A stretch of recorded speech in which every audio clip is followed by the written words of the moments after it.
wake that ass up. Early in the morning. The Breakfast Club. Morning, everybody. We are The Breakfast Club. Let's get in some front page news.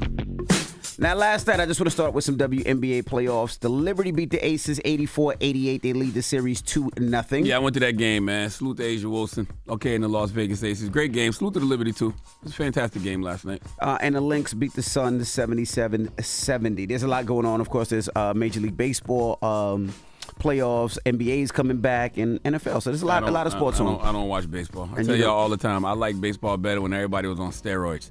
Okay? In the 90s, it was such a great sport. It was. It just was. Morning, Morgan. Good morning.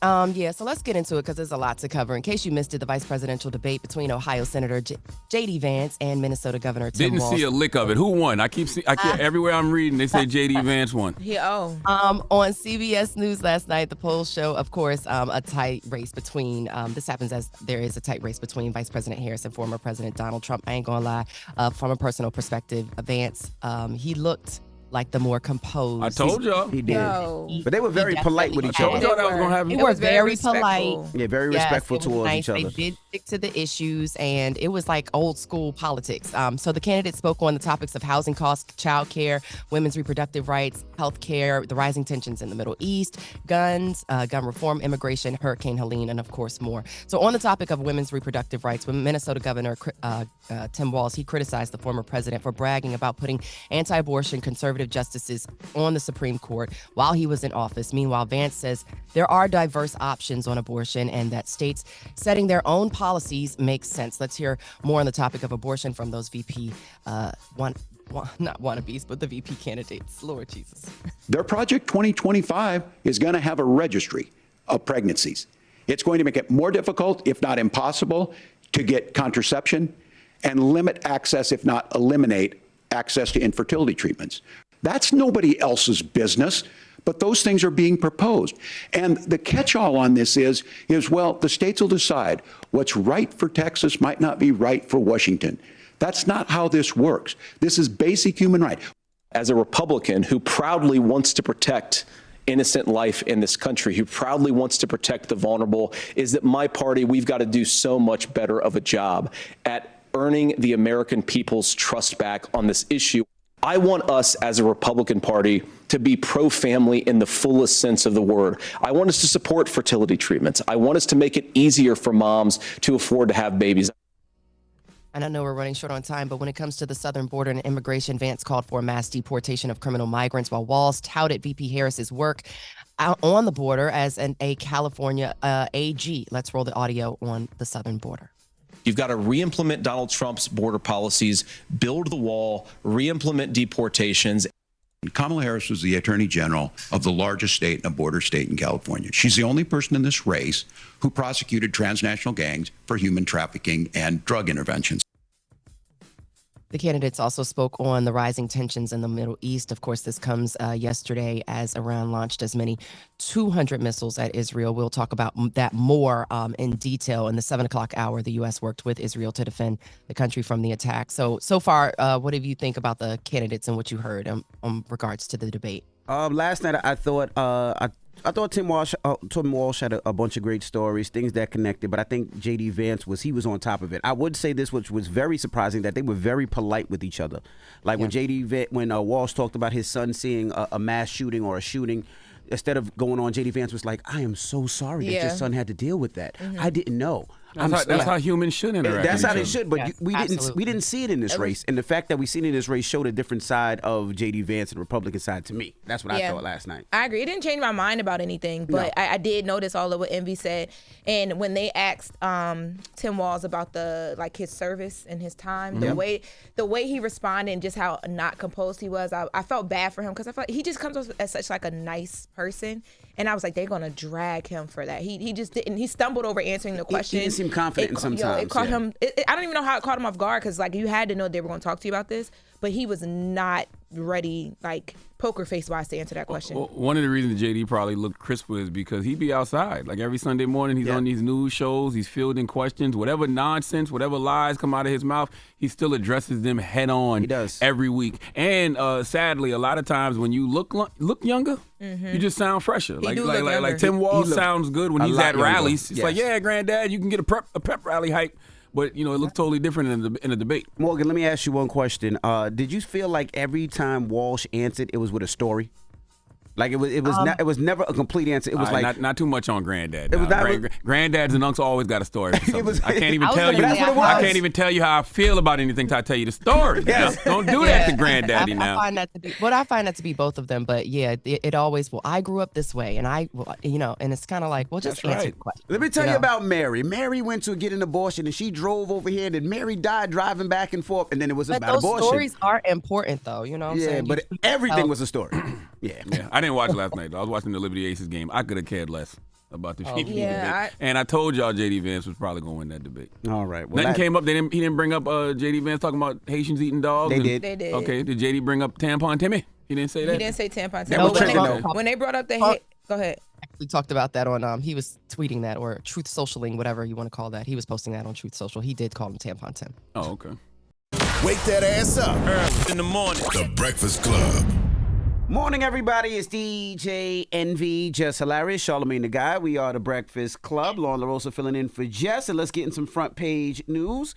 Now, quickly, WNBA, the Liberty beat the Aces 88-84, and the Lynx beat the Suns 77-70. Now, what's up, Morgan?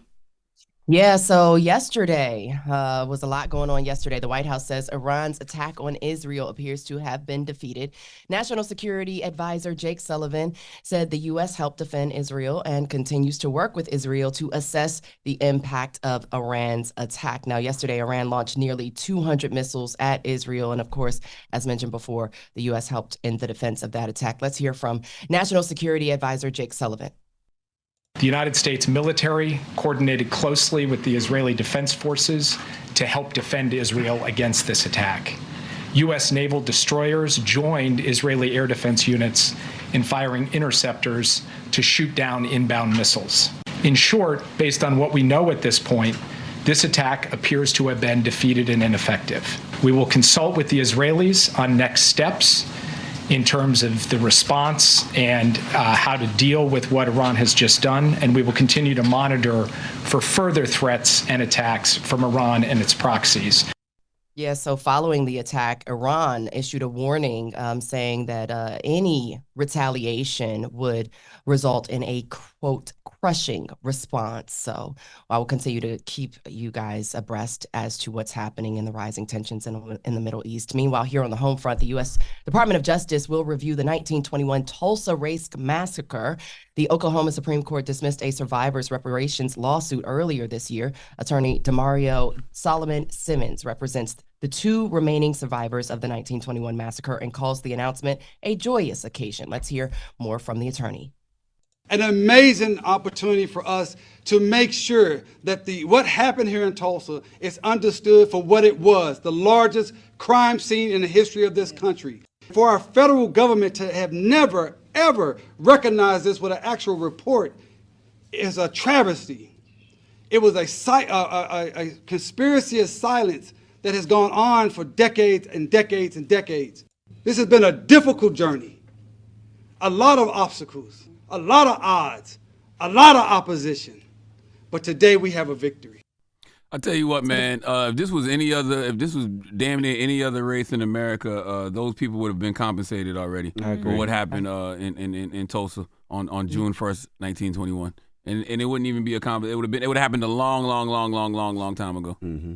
Yeah, so that's essentially what the survivor descendants say. The review is long overdue and a step towards acknowledging the suffering endured by survivors and their descendants. The Justice Department's Civil Rights Cold Case Unit plans to release its report as part of the Emmett Till Cold Case Act. Again, you said the incident happened May 31st and June 1st, 1921 in the area known as Black Wall Street, when white mobs killed dozens and injured more than 800 Black residents and tore down businesses and more. So, well, yeah, I think on May 30th is when the young brother named Dick Rowland was in the elevator And that's when the whole situation happened with the white woman named Sarah Page. But I think in the June 1st and like the early morning is when they started, the mob started rioting and burning stuff down. Yeah. Right. So moving on and bringing things here locally in New York, Mayor Eric Adams insists he's done nothing wrong, and despite being accused of bribery and more, he refuses to resign, adding the city is still functioning. Now, the mayor's legal team claims the U.S. attorney for the Southern District in New York illegally tricked info connected to the investigation, like raids and subpoenas, to the media for nearly a year. Let's hear from Mayor Adams in regards to what's going on. I put my life on the line for this city. I'm never going to harm this city. I can do this job, and I will continue to do this job, and I have the right team to do the job. That is the purpose of, we have a system of justice where we try cases in courtrooms, not in boardrooms or the streets. So they're calling on a Manhattan judge to hold a hearing and are also demanding sanctions, arguing in a motion filed on Tuesday that the leakage made it impossible for Adams to receive a fair trial. Now, Adams is already seeking a dismissal for the charges against him, claiming it does not meet the federal definition of bribery. So again, we'll continue to keep you guys posted in New York as to what's going on with your mayor. And that's your front page news. I'm Morgan Wood. Follow me on social at Morgan Media, MorgynMedia. And for more news coverage, follow at Black Information Network. Download the free iHeartRadio app. Visit BINnews.com. And I just want to say, I don't know what the mayor is guilty of, and I don't know what he's not guilty of, but I don't believe he should resign simply because you are innocent until proven guilty. That's correct. And I will keep saying this over and over. If Donald Trump can run with all his charges and his convictions, and Eric Adams can stay on as mayor. I agree. That's just how I feel. He said somebody got to do the job. The city is still functioning. So he said he's going to continue to do the job of the city, and then that way allow his lawyers and his law team to handle what's going on in regards to those charges. And honestly, in a lot of ways, America has set precedent. You set precedent by what you have continued to allow Donald Trump to do. 100%. It's just that simple to me. All right. Well, thank you, and Morgan. argue with that. Thank y'all. Have a great day. All right. Now, when we come back, comedian, actor Deon Cole will be joining us. The Old Spice Man. Yes, and we're going to talk to him next. He has a new Netflix special out called Okay, Mister, and we'll talk about it when we come back. It's The Breakfast Club. Good morning. Wake that ass up. Early in the morning. The Breakfast Club.